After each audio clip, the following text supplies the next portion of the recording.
Hi everyone, welcome back to the channel. My name is Lucadio Morris Rigada. I'm a co-founder of a company called DevGuys. We develop web applications and mobile applications for companies. But we also have our own product called Smart Policy, which is a policy administration system. On this episode, I'll be talking about the process of developing software. To develop software, we use a process called Software Development Lifecycle, in short SDLC. The SDLC has got 7 phases or 7 steps. Let's talk about the first one. So the first phase or stage is identify and gather requirements.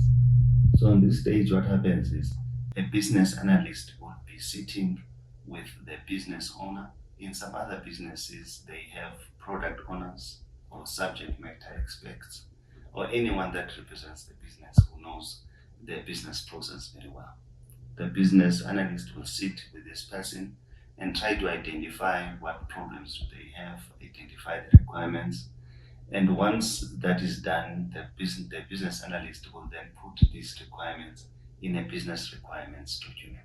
Then after that, we will move on to the next stage. So the next stage is planning. So the business analyst now has gathered the requirements, and he will or she will gather the entire team, development team together. And in the team, the business analyst will discuss these business requirements, unpack them so that everyone is on the same picture.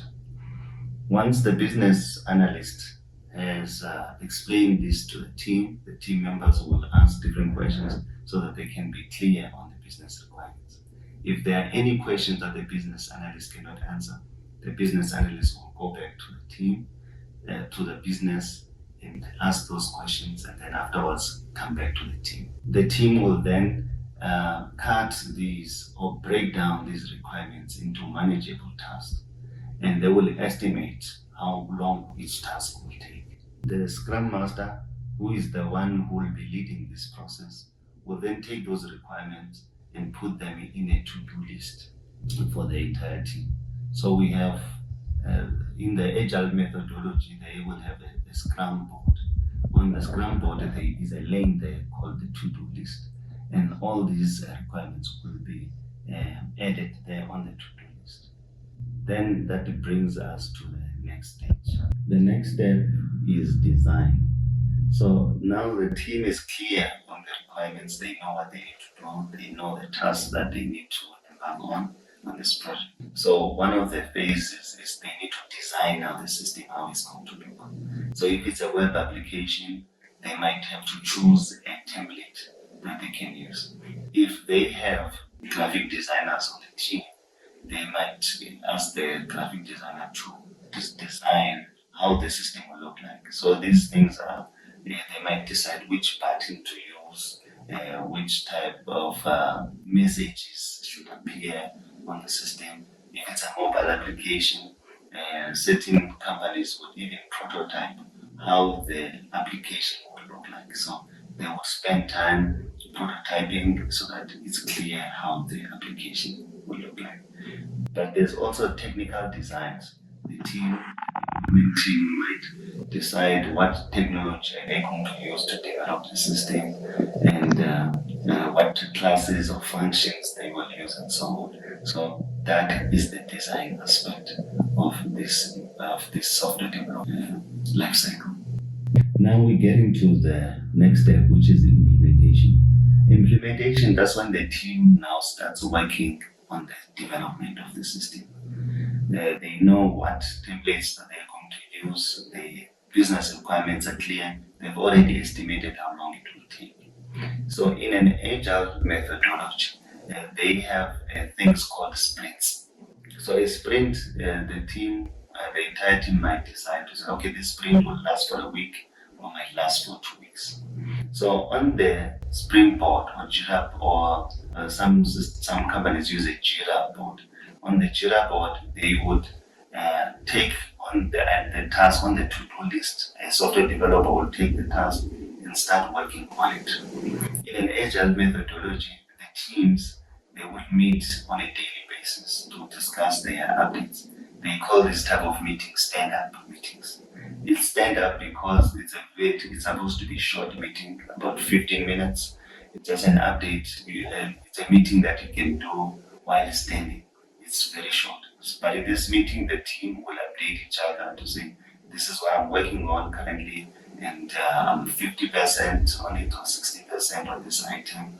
They might also discuss the impediments that they have, and then maybe the rest of the teammates might chip in and help to resolve that impediment.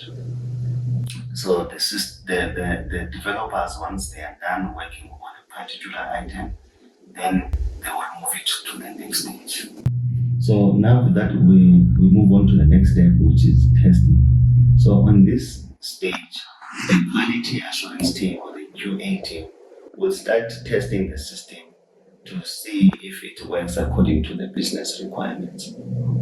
The testing team would have prepared test cases before. So test cases would be scenarios that they would test, positive or negative scenarios that they would look out for to make sure that the functionality that is developed is working as expected.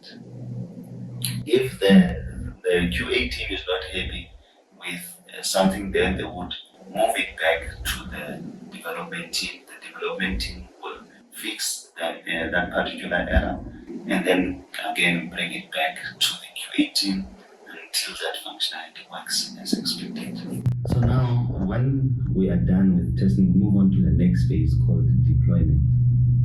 Now, the QA team would organize a session with the users on the business side who will be using the system. And they will do a handover session. They will walk them through the different test cases that they've tested on that particular functionality. So now the QA team is done with the testing. So the team will now deploy these changes into the user acceptance testing environment. This is where the users, the business users, will test the functionality to make sure that what they requested is actually what they want. But the QA team will start with a walkthrough session where they would walk the UAT team on the different test cases that they have tested, so that they can also use the same test cases to make sure that the functionality works as expected. If the UAT team is not happy with a certain functionality, they will then talk to the QA team. The QA team will verify that indeed that functionality is not working. If it's not working, they pass it back to the development team, and the development team will fix that error, and they will bring it back to the QA team, and then the QA team, once they are happy with that functionality, that it's working 100%, they will move it back to the UA team. Once the UA team is happy and they pass that this functionality is working, then this application or functionality will be deployed to the production environment, which is the live environment, where the users will use the system in real time. Then the system will be done and the system will be functional now. So now that leads us to the last step, which is maintenance. The users have started to interact with the system, but no system is 100%. While the users are using the system, they might find errors, and they will report these errors to the support team. The support team will then report these errors to the development team, and once those errors are fixed, it goes through that entire process until it gets to production. Now, those are the 7 steps of the SDLC. Please tune in on the next video to see what we'll be talking about next. If you have any questions, please leave the comments. Please like, share, and subscribe. Thank you.